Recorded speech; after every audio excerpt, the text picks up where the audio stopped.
Hey everybody, Craig Cottle from Nature Reliance School, guest instructor with dansdepot.com. On that other chainsaw video, we showed you basically how to make a cut, and I told you I was going to show you how to cut a tree down too. I had to leave that day, but I came back today. I'm going to cut this Virginia pine down. I'm going to tell you some of the reasons why we're cutting it down so that you know we're not just indiscriminately cutting down a tree, and then I'll show you the technique for doing that. So, glad you're with us. So what we've got here is a campsite that we utilize all the time when we're teaching classes. Wilderness survival, land navigation, stuff like that. We kind of set this as our hub, and that's where we start and go from. But this tree is dead, for one, and two, it's leaning in such a way that it's going to be real easy for it to fall on the campsite. That stuff you see stacked up behind me is a tree that I cut up in the chainsaw video. We use those around the fire ring to sit on. But one of the things I want to remark about on cutting down trees is that sometimes leaving a tree dead is a good thing as long as it's not going to hurt somebody, or there's the chance of it hurting somebody, because what happens is a dead tree stands there and it lasts a lot longer than it will if it just falls to the ground.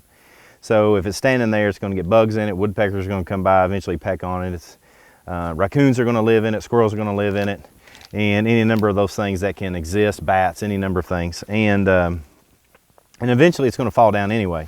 When it falls down, it then provides nourishment for the earth, and worms and bugs and other things come by, and turkeys come by and eat the bugs, and snakes lay under there, and salamanders, any number of things. So dead trees are good things. I'm not cutting this tree up just because it's dead.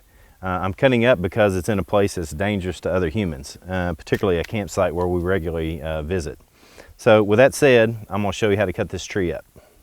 So if you noticed at the beginning of the video, the tree's leaning pretty heavily. So we have that as an advantage and a disadvantage too, which means it's going to fall that way for the most part, no matter what I do. The good of that is that I don't have to determine where it's going to fall. It's going to do that for me. The bad part is it's falling in a direction where it's going to land, for the most part, in another tree. Fortunately, the other tree's dead too, so we're not going to damage another tree, but at the same time, it might get hung up. But what we're going to do is I'm going to make a cut that looks like a mouth on this side of it. And once I get that cut made, I'll stop so you can see it. And then I'm going to cut on the other side. And what I'm doing is, if I get the chainsaw in on the side opposite of where I want it to fall and start to cut, sometimes the chainsaw will get hung up in the tree itself. So what you want to do is you want to cut a gap in the tree so that when it starts to fall, it opens up where the cut is so that you can pull your chainsaw out and it doesn't get hung up in the stump. The other part of this, as far as safety is concerned, I want to make sure that I cut in such a way that, that I have an exit strategy. You never want to cut a tree in the direction that you think it's going to fall and run that direction. I think that's obvious. But the thing that I see a bunch of idiots on YouTube where they campfires and they're cutting trees and even breaking them down, and they get directly opposite of the direction that they think it's going to fall. That too is a danger, because what this tree is going to do is it's going to fall and it's going to want to kick back that direction. Sometimes it does, sometimes it doesn't. But oftentimes, especially on a live tree or a tree that's got a lot of branches on it, when it hits and those branches hit, those branches make it want to kick back this direction. So what you want to do is develop a strategy that when you cut off and leave the situation in a 45-degree angle, and you always want to have two exit strategies. So once I make this cut, I don't go directly on the opposite side. I want to cut off and get away at a 45-degree angle. The other thing is I want to get some better clothes on. I got these shorts on because it's pretty hot out here, but I'm going to get some jeans on, get some ear protection and eye protection if I've got it. If I don't, I'll have to go without it. But we'll go with that and see what we got.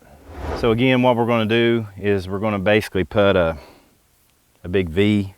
I'm going to cut in the tree. I'm going to cut level here, and then I'm going to cut in the tree at an angle here and make a big mouth opening.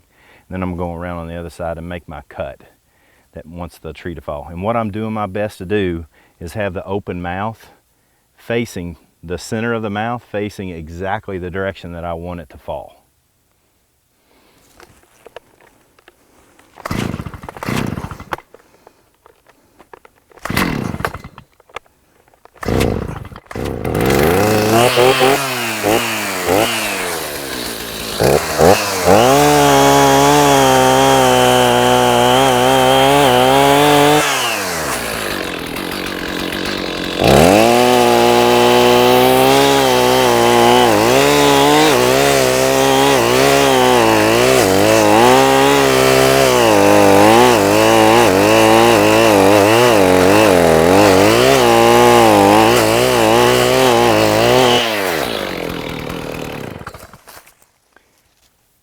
So that's the cut I was talking about. You want to make sure that this cut may go in about 1/3 of the circumference of the tree. I mean the diameter of the tree. So if you go any farther, the tree's already wanting to go this way anyway, so the tree will fall and capture the blade. So you don't want to go too far on this part. So again, we're getting ready to make this cut and allow this tree to fall. The thing that I want to make sure that I do before that, as I mentioned before, is get a strategy for where I'm going to leave. So I've already got mapped out in my mind, as well as walk the distance where I plan on running to get away from this tree. So there's nothing in the way, no debris in the way, and I have a good exit strategy.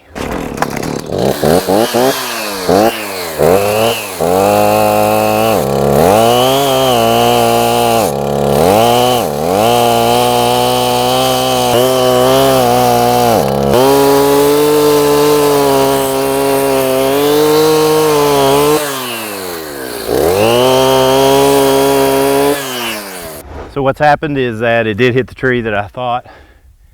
It didn't have no choice but to fall in that tree, so it's falling in that tree. So all I'm going to do is I'm just going to get a tow strap to this side and just pull it out. It won't take much effort. But that's how you make the basics of a tree cut, and appreciate it. Someday when we got a tree that we need to cut down in a wide open field, maybe I'll be able to do a better video, but that is how to cut down a tree. So until next time, we hope to see you on or off the trail.